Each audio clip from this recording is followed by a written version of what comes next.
So hopefully everything is recording because I've got a little bit different recording setup, so I'm a little nervous. Obviously, if this episode is uploaded and it is online and you're watching it right now, there's no issues with anything recording-wise. But we're going to be doing the full season simulation in this episode. That is my intention. Full season sim. Go right into it. I'll show the roster one more time. I believe I see that. That's in coaching options. There's something I do want to see as well. So, last episode was the big offseason. We traded for Tyler Seguin. There he is. First line center. So that's how we look going into the season opener. I can't complain with this. We tried to bring back as much of the Stanley Cup winning core as possible. And there's the defensive side of things. This is pretty much unchanged. With Seeloff getting in there instead of Wideman, we sent Wideman to Boston in exchange so they could have a defenseman. And so Seeloff will take his place in the lineup this year as an 84 overall. That's a really great lineup right here. And then there's the way the power play looks.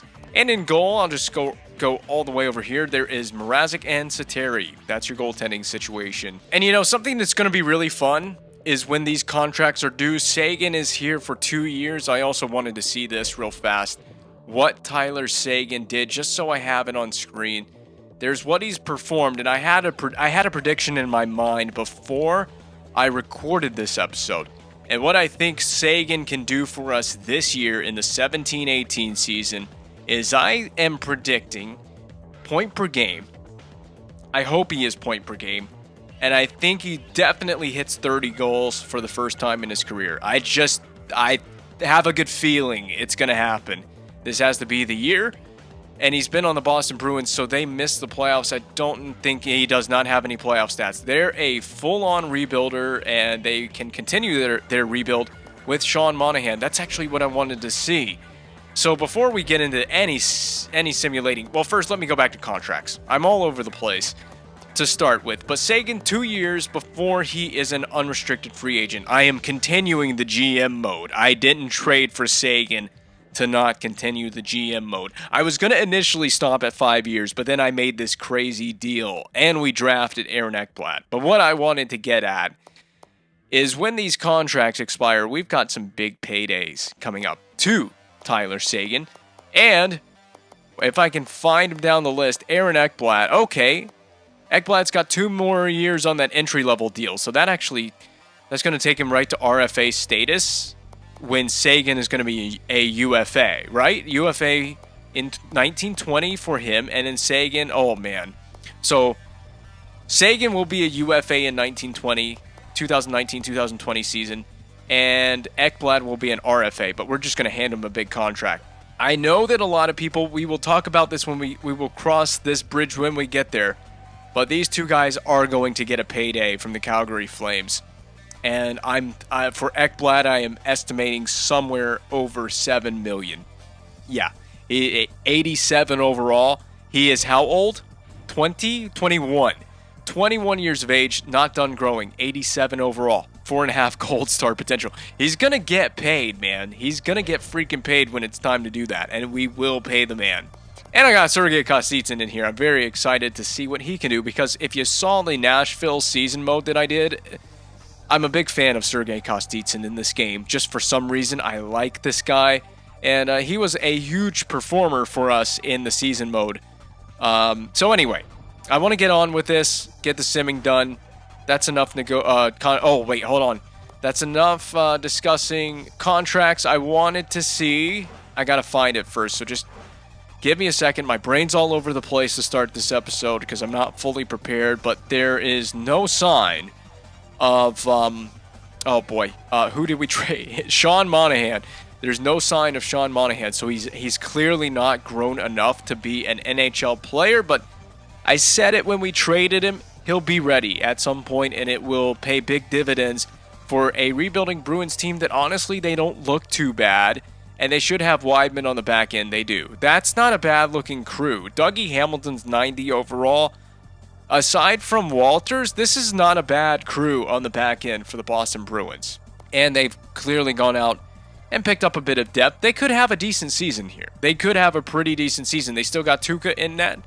Yeah, Tuukka Rask still in net. Without further ado, it's time to kickstart our season, and that will start on the road in Arizona against the Coyotes. So you know how I like to do these season opening sims. Yeah, I don't care about the AHL team. You know how I want to do these sims to begin the season. How do I increase the sim speed? We've got a shot, but I only want to see goals. And we had a power play, but they get one on the power play pretty much instantaneously. Baertschi answers back for the Flames. It's a 1-1 game, 2-1 game. Seesaw tilt here in Phoenix as Jurko restores the lead for the Coyotes, and it is extended by Korpikoski on the power play. So the penalty kill needs a lot of work. We've given up 2 power play goals, and there's a 4th one. Matthias Ekholm now on the Coyotes scores. This is a bad start to our season, and I had high hopes. Who will get the next goal? And there it is. It's Seguin on the power play. I needed Tyler Seguin to come through. I'm going to need more of that. A long kill for the Flames, but we did succeed. We're out shooting these guys right now by a small margin with 3 minutes left to go in the period. Second period has ended, and it is still a 2-goal deficit for the Calgary Flames. Now heavily out shooting. Stauberg scored there, and the lead is back to 2 by a goal from the former Flame, or member of the Flames organization, Max Reinhart. Remember, the Coyotes offer-sheeted Max Reinhart, and that has come back to haunt us and pretty much puts the game out of reach. That's it. Game over. And we will drop the season opener. We've had worse season openers, I feel like, but not a good omen, I guess. We got to just flush this one down the toilet. Forget about it. I will very quickly, when the game speeds up here, I will show the stats from this game. And there is the scoring summary from the whole game. 3 goals from the Calgary Flames. So Seguin does score in his Flames debut. And Ekblad and Seguin had 2-point nights. Oh, Baertschi had a 2-point night. So Baertschi, Seguin, Ekblad. Then it was Seguin from Baertschi and Ekblad. Oh, Ekblad with a 3-point night. Ekblad's going to get that payday. He earns it. He's going to earn it. There's the penalty summary. Goodness gracious. Were we ever undisciplined in this game? Theo Peckham especially, and the 3 stars from the season opening game. Well, the good news is the rematch is immediate between ourselves. Oh, it's scout. Hold on 1 second. Okay, now that the scouting assignment is done, we get a chance to get right back at the Coyotes, this time on home ice. And from here on in, we're just doing the simulation from this screen. There's a 2-1 win, and Seguin scored in that game as well. So Tyler Seguin is paying big dividends early on. Can we snap the Blackhawks win streak? We don't. We lost in overtime or shootout. So we did get a point in that game. And now the Colorado Avalanche. Remember, we are doing the full season sim, so I got to pace myself a little bit in this video.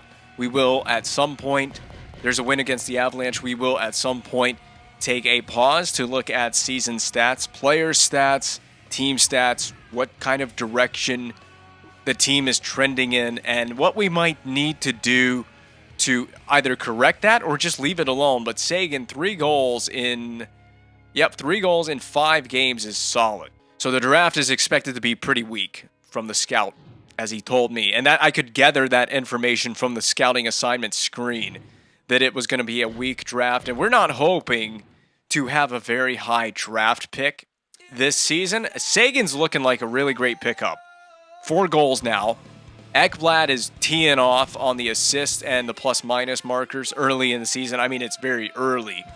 But Seguin could be a 30-goal man this year, and we are on a little bit of a winning streak right now going into Winnipeg.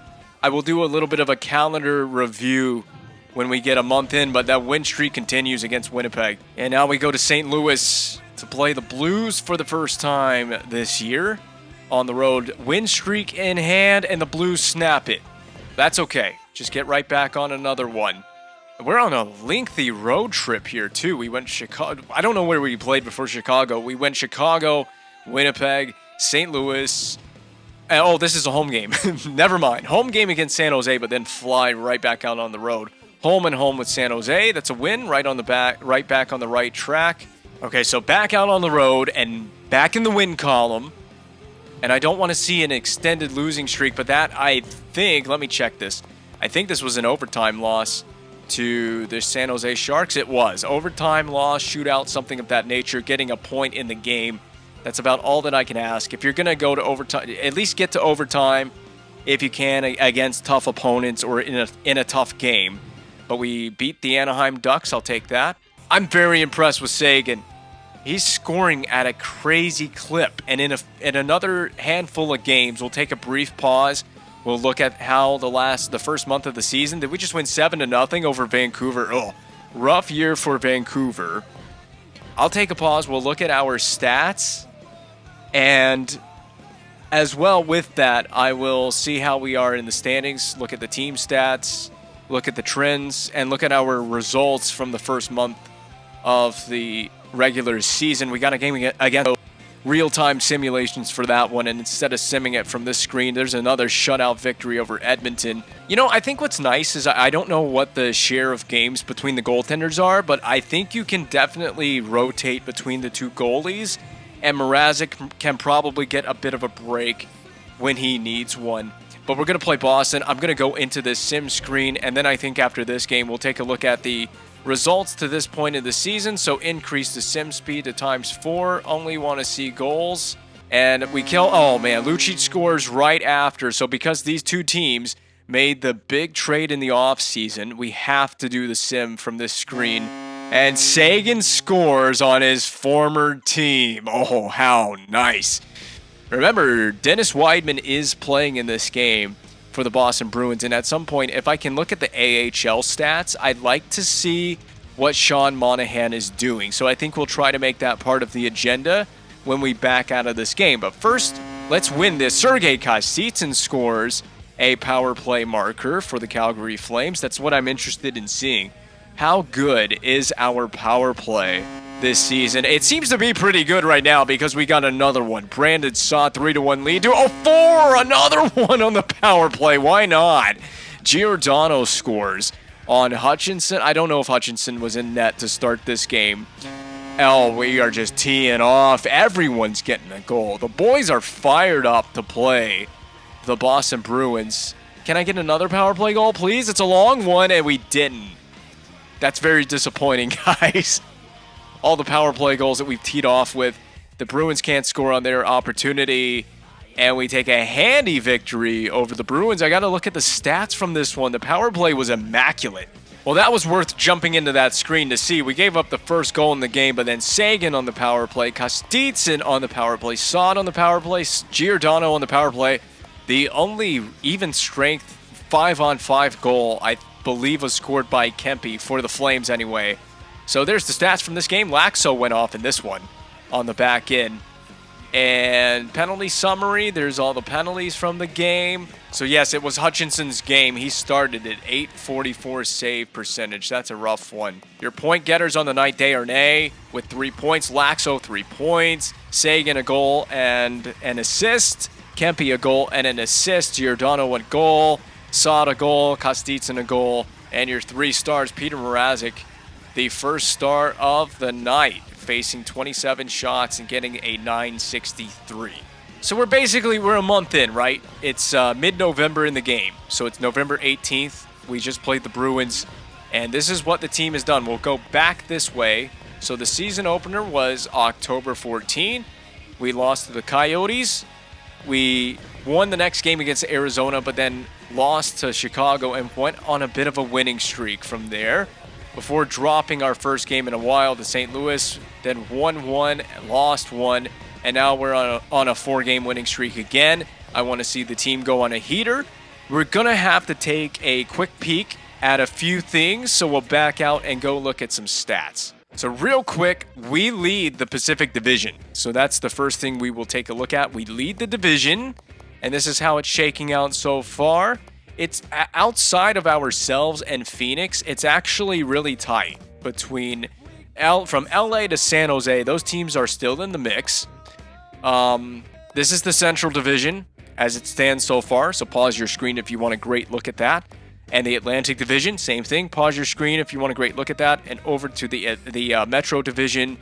and then I will sort by entire league to look at all of this. So we're the third best team in the NHL on points right now. That doesn't mean anything. We've just played 15 games, but that's how we stand through 15 games. Do we have the most goals for? We do not, but we are top 10. It's more the goals for per game that I'm interested in, and we're not quite scoring 3 per game, but we're very close. As long as this goals for per game is in the top 10, I think we're going to be fine. So the team that leads in goals for is Buffalo to this point in the season. 3.4, that's going to come back down to earth, I guarantee it. Goals against, well, we are the best. That's why we're winning. We have the best goals against per game and the best goals against in the NHL. It's goals against per game that's the more important stat because not everyone has played the same amount of games so far, but clearly we have the best goaltending in the NHL right now. Who has the worst? So the worst, I'm going to have to go I thought it would sort it for me, but I'm going to have to scroll all the way back up, and it's the San Jose Sharks. So we may not be worrying at all about the teams we played in the playoffs last year. San Jose, Buffalo, Anaheim. Some of the worst goaltending in the league. I really hope Edmonton makes the playoffs because I want that battle of Alberta. So get it done, Edmonton. Please find a way in. So the most power play goals in the NHL, well, we don't have the most, but it's power play percentage that's the most important thing. And it looks like, wow, we have an elite power play right now. We've had 61 opportunities, 14 goals. That equates to 23%. I'll take that. And it's the penalty kill. I feel like the penalty kill is weaker. It is not. It is clicking at 87.3. I've done some miracles with this team. I've done miracles on Calgary right now with this team. And at home, we're perfect. And we're 6-2-2 on the road. 8-1-1 in our last 10. Remember, we played 15 games, so everything looks fine. I don't need to touch anything right now the way the team's playing based on all of these numbers, all of these statistics. Team is fine. So it's just 15 games. Not going to take a supremely long look at this, but a quick peek at who's doing what. So the point performer on this team is Seguin. He leads the team, I believe, in goals, but he also leads the team in points. 21 points. We'll scroll down real fast through here to see who's getting what points. This is forwards, by the way. So this is just sorted by forwards. But, you know, it seems like everyone is kind of chipping in goal scoring wise. See? Like, even the guys on the bottom 6 are getting goals. The only forwards without a goal are Sevior and Emerton. So they're the only 2 guys that haven't scored a goal yet this season. That will happen at some point. We're just 15 games in. So we'll look at the penalty minutes. Who's doing the most? Callahan, as the grinder, is taking the most penalties. Is there anyone really bad in the minus? No, nobody's really, really bad in the minus. But Seguin is super good in the plus. The power play goal markers so far. Seguin has one shorthanded this season as well. And real quick, Kostitsyn. So Granlund over 50%. 1 on the draw, and Kempe doing an all right job in the draw. Seguin is right about at 50%. That could be a little bit better for him. And the same for Desharnais. But I think my worst center is Emerton, but I can live with that. So just sorting by what my centers are doing. And our point-leading defenseman, Aaron Ekblad, 2 goals, 9 assists through 15 games. So that's not too bad. Not too bad at all from Aaron Ekblad. Definitely the star on the back end. Unfortunately for Giordano and for Girardi, 88 overall, Dan Girardi. You guys are going to have to take a backseat to Aaron Ekblad this year. He is the star of the show. He is star-studded on this Flames team. Everyone on the back end is a plus. That's crazy. I love to see that. Oh, and my goaltenders. Mrazek, 15 games. Satteri's only gotten in there in 1 game. And this is what Mrazek looks like. 93 save. Oh, my God. He is rocking almost a 94. Satteri has seen 1 shot. What? He's seen 1 shot, and he is perfect with 100% save percentage. Immaculate stuff, my man. Coming in and getting 1 minute of game. 1 shot and 1 minute of game. 1 save. I'm assuming 1 save. Yeah, 1 shot against 1 save. 1 game played for Satteri. So he's not even really necessary at this stage of things. So Mrazek is just doing legendary things in the goal crease for the Flames so far. All right, so we're taking a quick peek in at Providence, which is the Bruins AHL squad. Sean Monahan's played 7 games down there. He's 74, so he really didn't grow that much. He was a 72 overall when I traded him. He hasn't grown that much. He's now 23 years of age. He has 4 points in 7 games. He's a +1, so this just taking a quick peek at what the guy I traded out has done. He's not playing for the Bruins. He's playing down in the A. Still trying to grow and mature with the AHL squad. That could end up... I hope it works out for Boston because I want it to be a trade that works out for both sides. But Monahan is really taking his time growing if he's going to grow at all. All right, so we're back to simming the regular season, continuing onward. I don't think I need to pause until we're like halfway through the year. So we pick up 2 W's in a row there against Tampa Bay and Montreal. Back on the road. What do you know it? We've got so many road games this early in the season. I just hope we're getting all the road games out of the way. The good news is we're not too bad on the road so far. And I've probably just jinxed it by mentioning that. We play New Jersey, and that was a 5-0 shutout loss. But either way, shrug that off, get back on the right track against the Carolina Hurricanes and then the Vancouver Canucks back-to-back with travel.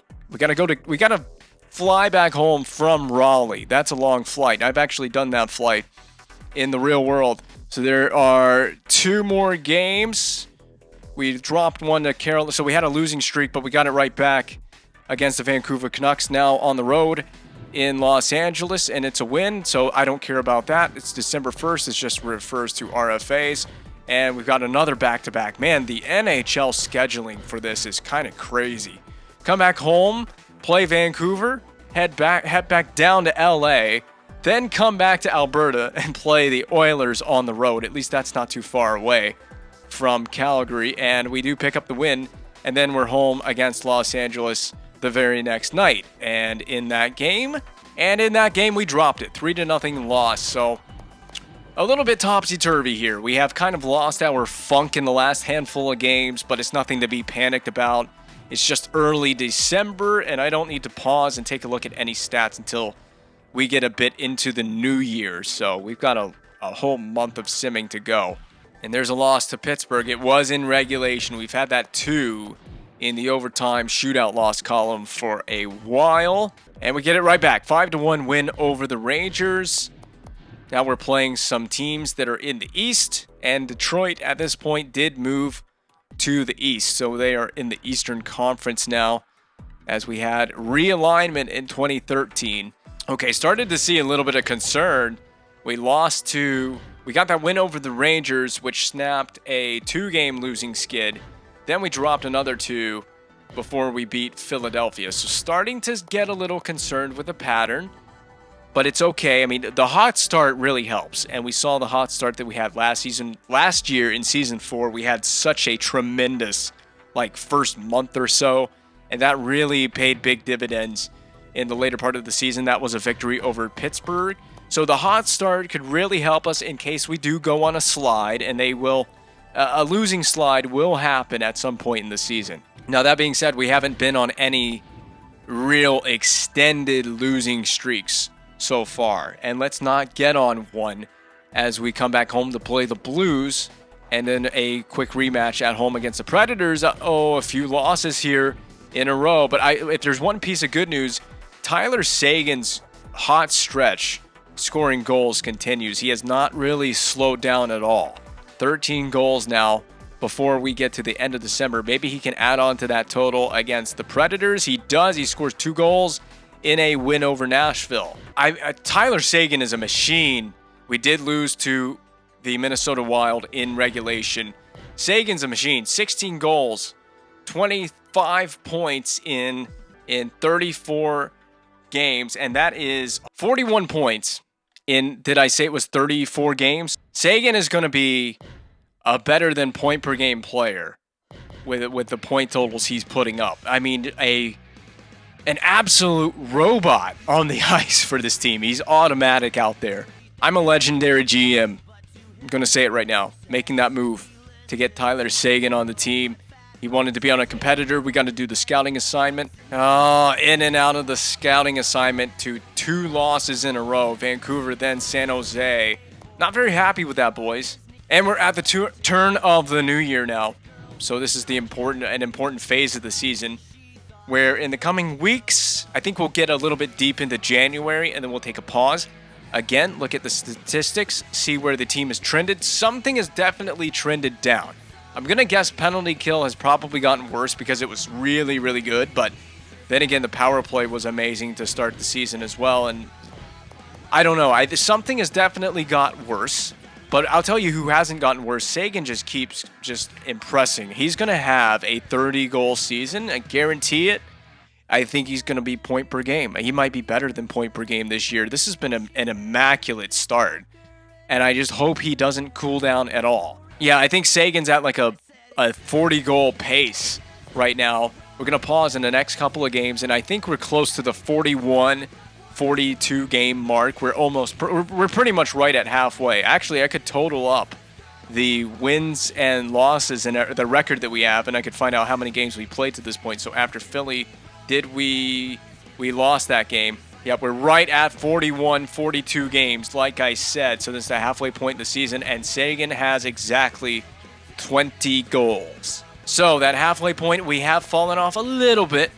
We're 4th in the league on points, but I mean, can we complain about that? Oh, that makes us the best team in the West. We are best in the West, even on points, with the Phoenix Coyotes. This is a playoff team. This is a playoff team, which means I get to play games as Tyler Seguin in the postseason. That's going to be fun.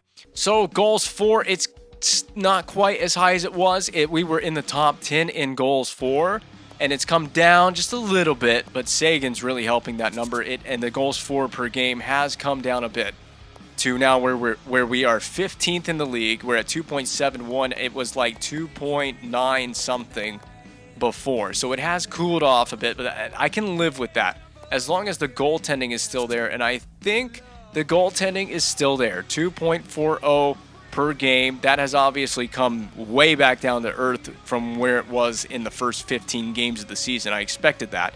Phoenix is getting the best goaltending right now. They have the best goaltending in the NHL. That's a problem for our division, but I'm not too concerned about that. Power play percentage. That's what I want to know. Power play percentage, 20%.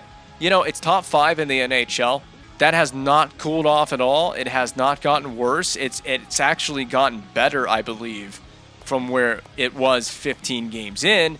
And the penalty kill is still strong. 85%. I think it was 87% 15 games in. To stay at 85.1 at the halfway mark, we have a really, really solid team top to bottom. I can't complain about anything. So real quick in the East, Boston is contending.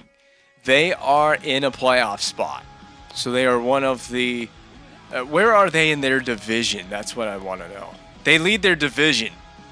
They lead the Atlantic Division. I did Boston a favor. I gave them Weidman. It has helped them out a lot. I know Monahan is not helping them out now, but that is a team that went from a rebuilder to a contender real quick, and Florida, who drafted McDavid, continues to stay in rebuild mode. Does that sound a lot like Edmonton to anyone else? There's the Metropolitan Division at this point in the season. And of course, your Flames level on points, but we are ahead at this moment in the standings above the Phoenix Coyotes.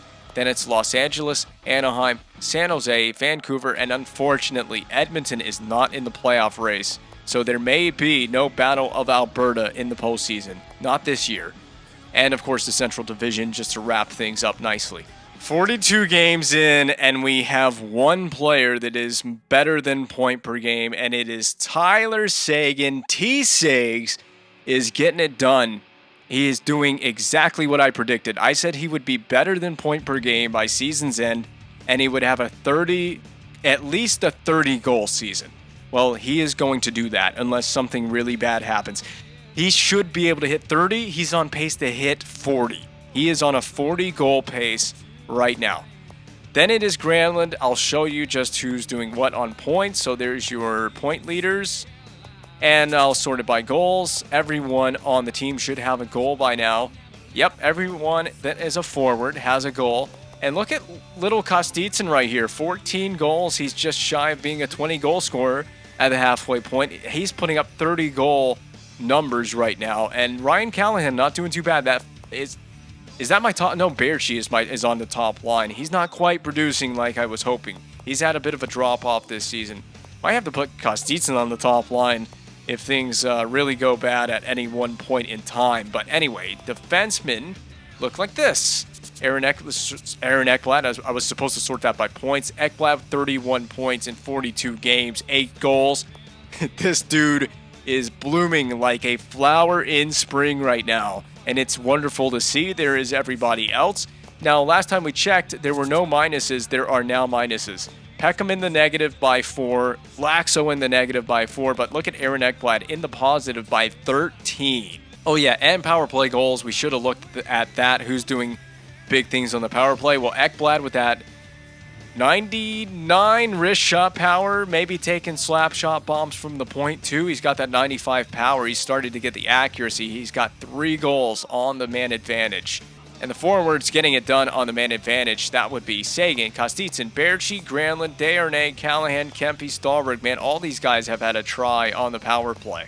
Oh, and since I'm in the stats screen and I haven't showed this yet, all the awards from the previous season. Yep, Calgary Flames, defending Stanley Cup champions, you know it. And of course, we faced, the President's Trophy. I thought it was going to show the conference winners. The President's Trophy, back-to-back President's Trophy winning Tampa Bay Lightning. Didn't do them any good. The Flames winning the West, and of course the Sabres winning the East. For the second time in this GM mode, the Sabres have won the East and failed to come away with the Stanley Cup. The Art Ross went to Drouin with the Lightning. Drouin with the Lightning winning the Hart. Green with the Caps winning the Norris. Drouin with the Lady Byng Trophy. McKinnon with the Avalanche, the Calder Trophy. Not a big surprise there at all. Ryan Callahan, the Conn Smythe winner. So there's your Conn Smythe winning Ryan Callahan, still on the team and doing big things this season. Corey Schneider, the Vezina. Antti Ranta, the Jennings. That went to Ranta and Crawford, so that goes to the tandem. The Masterton to Ellerby with the Avs. Joe Thornton winning that Selke. That shakes things up nicely, so it's not just Datsuk winning the Selke Trophy or Bergeron or any of those guys. So Joe Thornton. Ted Lindsay to Drouin. He won a ton of awards. He won the Richard as well. Drouin had a season, man. He got a ton of awards. The only thing he didn't get is the Stanley Cup. All right, so how about that? We took a look at the stats. I don't think we need to look at them anymore. Let's just get to the end of the season. I don't foresee any trade deadline deals. I see no trade deadline deals. Unless this team just needs a major shakeup by deadline day, which there have been a few tough games and some tough losses in there. We took another one to Buffalo, so that was a Stanley Cup final rematch right there in Calgary, which is where we won the cup, and then we get it on the right track against the Leafs. So some losses are going to happen unless it really gets extended. I don't see any reason to panic about any losses until it gets to a point where we just can't stop losing. Now, another couple of tough losses in there, and you're starting to talk about a record that's coming back down to earth, but we did beat the Hurricanes, who have a very similar record to ourselves. I think the All-Star game is right here, and we will take a peek at that. There's no doubt about it. Tyler Seguin is in the All-Star game. So first up, you can see the East there on the left side of the screen, but we'll look at the West All-Stars. Sedin, Taves, Perry, can't argue with that first line. Everly, Couture, Zykov. Where is Seguin, man? Ladd, Sedin, Smith. So, no. Oh, there he is. He's on the wing. Seguin was put on the wing with all these centers. Mikhail Granlund, Duchesne, and Seguin. So I didn't see any other players on our roster. No. So that's it. Seguin did make the. I mean, it would have been absolute robbery if Seguin didn't make the All-Star game. But the defense pairs are Keith and Burns, Ekblad and Shattenkirk. I like to see that. Ekblad representing the Flames in this All-Star game. Gormley and Ellis. And your goalies are McCollum and Mrazek. So we sent 3 Flames to the All-Star game this year. And the East, Ovechkin, Malkin, Drouin. You know, Drouin taking home so much hardware. Not a surprise there. Kovalchuk, Ennis, Giroux. Pacioretty, Nyquist, Boychuk. Bouchard, Lupul, and Grabner. And the defense, Letang, Hamilton. Yeah, Dougie Hamilton's a beast. He's at 90 overall. That's helping the Bruins out. McDonough, Kulikov, and Jelena Savard. The goalies over there are Bobrovsky and Schneider. Okay, now carrying on with the simulation. Past the All-Star game, and to this point, I don't see any reason to stop unless things just get out of hand, like I said, with the losing. And that's not a good sign, not a good omen to lose the first game after the All-Star break to Columbus, especially in a shutout. Leo Komarov, just pass on that. Unless the losing gets out of hand, I don't see any reason to stop. Just get a win against New Jersey, and that is not good. I feel like we're maybe burning Mrazek out, running him into the ground a little bit. We've played him so much. But someone delivered a victory right there against the Islanders. Now, the rematch with the Bruins, we win that. Okay, there we go. That's on the right track. We need to get the winning streaks going. Seguin has cooled off. No goals since the All-Star break. And we played about a good 3 or 4 games since the All-Star break happened. Stanley Cup final rematch in Buffalo against the Sabres, and we lost it 4-1. No goal from Seguin in that game. Seguin may not hit 40 goals this year. This is concerning now. I've got some concerns. If we drop another couple of games, I'm not even playing here. I'm going to move Kostitsyn to the first line. I'm going to change a few things. But it's like I said in Season 4, until this team shows me a need for changing things drastically, I'm not going to touch anything. I don't think I should have to worry about touching anything. And now it's gotten drastic. That's another loss. Okay, now I'm thinking about, I'm going to tweak some things. I think it's just time to finally tweak some things. This just isn't working anymore. So, I haven't seen enough from you, Sven Baertschi. What's your stats this year? Just not enough from Baertschi. I got to demote him. It's time. It is time for Kostitsyn to go to the top line. I'm going to do the same to the power play. I think, yeah, Kostitsyn, you're going to swap with Baertschi. I just got to get it going in that right direction.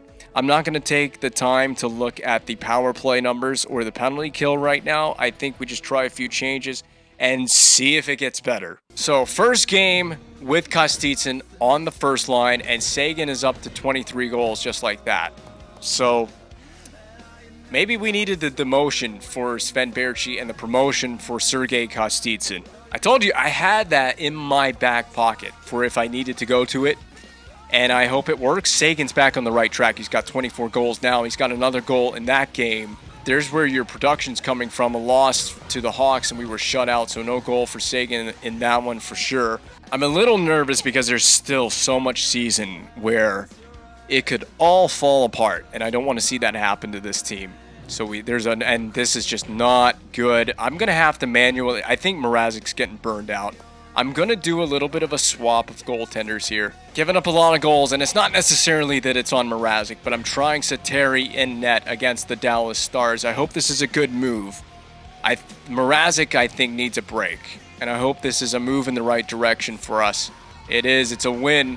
I think I played Sateri against the Stars. I think I played Sateri 3 games in a row, so we lost to the Islanders after a back-to-back. I probably should have put Mrazek back in there, but anyway, Mrazek's back in there against the Columbus Blue Jackets. And Seguin is just not lighting the lamp enough. I need more from Seguin. I really want more goals for Seguin, or breaking 40 is going to be very difficult. Ronaldo, no. Do I look at changing the D pairs? The losing isn't too concerning right now because we did get some wins. We got to get one. We did. People are putting players on waivers everywhere. Oh, the deadline is right there. I think I'm going to have to take a look at a potential option at the deadline. I might have to look at it. But I like the team as it is constructed. Is there anywhere that we can potentially get better in a trade? Maybe we send a future third for a depth option? I don't know. So here we go. We're at the deadline. I'm just going to go into trade negotiations and quickly try to see if there's anything out there at all. We could get 38-year-old Nick Andropov, who was with the Ducks. We could get him as a reserve option. That would be kind of fun, you know, having Andropov at 38 as a reserve option. We have the cap space for it. We'll look into that. That's with Boston. Wow. Philadelphia. What is this skaters giving away list? Camilleri, Mazzaros, Merzak, Hartnell. Philly is all in on the rebuild. You know, they want to give away Ferentz. I kind of wouldn't mind having Ferentz. I know he's 38, but I kind of wouldn't mind having Ferentz as a quick, cheap rental. Or him. We could bring Hoodler back. I wouldn't mind getting a cheap rental. Maybe Hartnell. We can afford Hartnell. He's 35. And he has very low trade value. What's he done this season? He could just be like a healthy extra. He's got 43 points, dude. I'm gonna try Hartnell. I'm gonna try this, and we can see skaters matching the block. Well, I don't really want to trade a roster player. I'll trade you a draft pick. So I think that just makes a lot of sense. Find a draft pick. Draft position. They want the third. Oh, they want next year's third, but I really think he's worth a fourth. 35-year-old rental Hartnell. Let's try a fifth instead. Take that off, and let's try a fifth first. See if this works. I have like 3 or 4 phones to try this. So, Hartnell for a fourth. Where's the trade value? It's pretty close. It's pretty close. I mean, he's freaking gonna retire. Just deal him to a contending team. So let's try this with Philadelphia. It's probably gonna get rejected. And the Flyers don't like it. So I said I'd try that fifth. It didn't work. So I got Philly back on the line. And let's try the fourth round pick. Nope. All right, I got a new proposal. I'll trade Hartnell for Hartnell. All right. So we got this prospect kid that we drafted. When the hell did we draft this guy? 2016 third round pick, Orlando Hartnell. And I don't know if there's anything that I can say about this kid other than he's just a prospect. And I'll send them the fourth for Scott Hartnell, who's, again, a freaking 35-year-old rental, probably going to retire. Just send me Hartnell. And the Flyers don't want to give that up. I'm going to try one more time. All right, trying this one. Last proposal. I'm going to get my phones taken away from me for this. I have the cap space to afford this. Wait, Hartnell's 1-year deal left, right? 1 year left. 2 years left. Oh, never mind. There's no guarantee that Hartnell would retire. I guess we could buy that out. There's no guarantee Hartnell would retire. I'm taking that off the board. Never mind. Well, I've gone to St. Louis, and I have approached St. Louis for David Moss, who has 1 year left on this deal. He's 36. He has 1 year left. 2.4. We can easily accommodate that contract. Always pay attention to how many years left when trading for players like this. I've got this unsigned prospect, Brandon Coleman. 3 gold star potential taken in the second round in 2016. 22 years of age, defense prospect, unsigned. Probably not going to sign him. And I got this 4th round pick as well in there. And we'll throw this to St. Louis. I mean, Moss is probably going to retire. Just get something for him. Get a young prospect, get a pick. So Blues accept it. They don't have an issue with that. And here's other trades that have gone on in the NHL. Pause it if you really want to look. Jay Bouwmeester is a big one. So pause it if you really want to see any notable trades. It looks like there were quite a... these are all waiver assignments too. Oh, Danny Heatley was acquired by Anaheim. So he goes right back to Anaheim. That's an interesting one. See all the deals that you miss out on when you don't check this kind of stuff? Oh, Vancouver gets Evander Kane. That's a pretty interesting one at the deadline right there. For a first and a second round pick.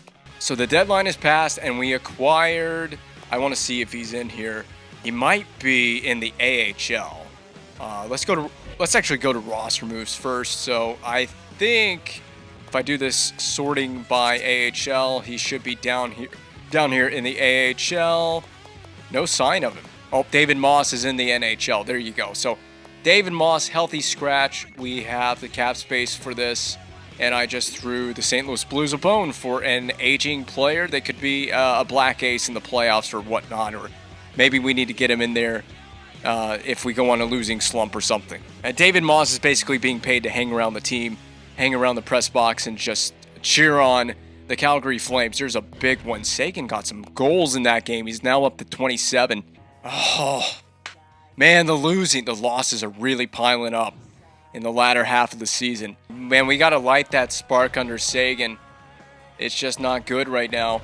The loss to the Avalanche is tough, but we got a point in that game. I can say that much at least. But the season is in Mrazek's hands at this point. I'm just going to leave it in Mrazek's hands. This is absolutely crazy, man. Seguin has gone very silent. He's been stuck on 27 goals. And I don't think there's no injuries. Finally at 29, Seguin might just barely peter out at 30. I thought it was going to be a 40-goal season for sure for Seguin. I've kept Kostitsyn on the top line. I think that's what we got to roll with. We're a playoff team. There's no doubt about it as we're getting into April. We're a playoff team. We've locked that down. Now I'm rooting for personal stats of players, in particular Tyler Seguin, who I wanted to have a 40-goal season. Just hit 30, and he does. Seguin has hit 30, and I can be satisfied with that. My prediction might be right. I think he's going to be better than point per game, and he's definitely come away with a 30-goal season. So this is definitely Seguin's best year in the NHL by far. And we're ending the year with a huge wins, big-time wins at home. And we lost to the Ducks there, but in extra time. I'm just awaiting who our first-round opponent is going to be, because it's been the San Jose Sharks in the first two playoff appearances in the GM mode. I didn't even pay attention to San Jose's record. Playoffs may not even be a possibility for them. Winnipeg. Edmonton has managed to get above 500, and then we put them right back to 500 with that win in regulation. It's crazy how much Seguin's cooled off on the goal-scoring front. He was just scoring at a crazy pace. I thought it was going to be a 40-goal season, but he's going to be about 10 or so shy of 40. And against Arizona, where the team we started our season against, we bookend the season at home against the Coyotes, and we really lose 12. Oh my God. Get that out of the way before the playoffs. We lose to the Coyotes big time in a 12-0 shutout. What a dominant victory for the Coyotes. Who's the first round opponent going to be? And much like the previous two seasons, oh, thank you so very much. There we go. Everyone is very proud of me. Just like the previous two seasons, the last game of the regular season was a predictor and a warm-up for the first round. And guess what? We don't have home ice advantage against the Coyotes. We're going to be going up against Mike Smith and the Phoenix Coyotes in the first round of the playoffs. We will do that roster preview ahead of Game 1. When we go to play Game 1, but I will be playing playoff games once again. Okay, so I want to make this really quick. The season standings at the end of it all. Anaheim gets back in with 107 points. Phoenix, Carolina, Columbus, New Jersey, Tampa Bay, Calgary, Buffalo. Calgary and Buffalo finished in the same spot in the standings again, one above the other. We barely beat out Buffalo. So should we have a Stanley Cup final rematch, we would have home ice because we just finished with 2 wins ahead of the Sabres. Then it's Toronto, Islanders, Boston. Boston got in. They did get in. Colorado, they were one of the last teams in. Minnesota, Nashville, Winnipeg, San Jose. San Jose gets back in.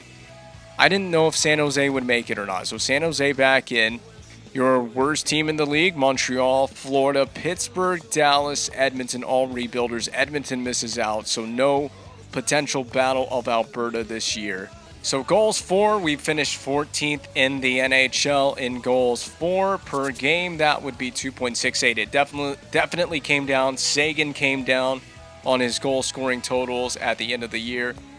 Goals against, we finished 12th, and we had the 12th best goals against average per game.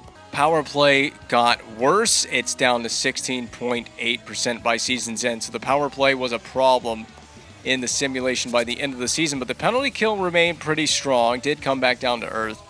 But at the end of the season, we were kind of a mid-pack team. I bet we played 500 hockey. We were 6-2-2 in our last 10. We went 25-15-1 at home, 20-16-5 on the road, so it really didn't matter where the team played. We had 10 shorthanded. There was a lot of shorthanded goals for in the NHL. We scored 10 shorthanded this year. So your better than point per game, like predicted, is Tyler Seguin, leading scorer on the team. Granlund finished with 30 goals. Marcus Granlund, the sniper, 82 overall, had a 30-goal, 70-point season. Dude, what a beast simulation for him. Cal, he's going to get paid now. He's going to want to get paid now. Callahan, 25 goals, 58 points. 20 goals for Baertschi, 52 points. How does that compare to Baertschi's previous season sims?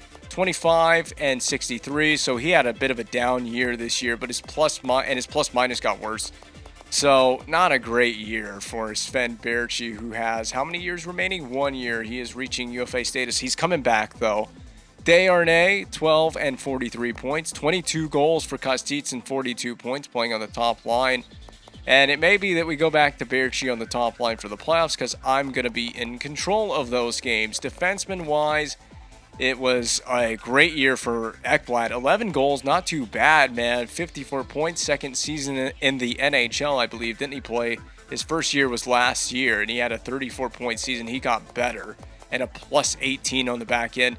Giordano, Laxo, Girardi, Peckham, Seeloff, and the plus-minus for these guys, the only ones deep in the plus-minus was the third pairing, Peckham and Laxo. They were a problem, but Ekblad way into the positive as a defenseman for power play goals. Oh yeah, how many power play goals for our forwards? How did that shake out on the power play? 12 for Seguin, Granlund, Baertschi, Callahan, Kostitsin, Desharnais. So there's your power play performers. And in the net, it looks like this. Mrazek, 78 games, the lion's share of the games. And the numbers came way back down, 91.8, but that's still a really good save percentage. And the GAA was under 3. It was under 3, 2.4 GAA. I mean, it had to be making the playoffs, playing that many games, making the playoffs. I'd like to see where that shakes out as it compares to the rest of the NHL, but I'll save that for another video because I need to wrap this recording up. We will be, of course, playing the Phoenix Coyotes in the next round, so there's a look at the playoff tree just to finish this video off. We will go into a little more detail, of course, before the start of Game 1. In the next episode, we will go over the lineups and everything, any stats we want to see, and of course, we will have Game 1 gameplay in the next episode. So thank you for watching. That's all.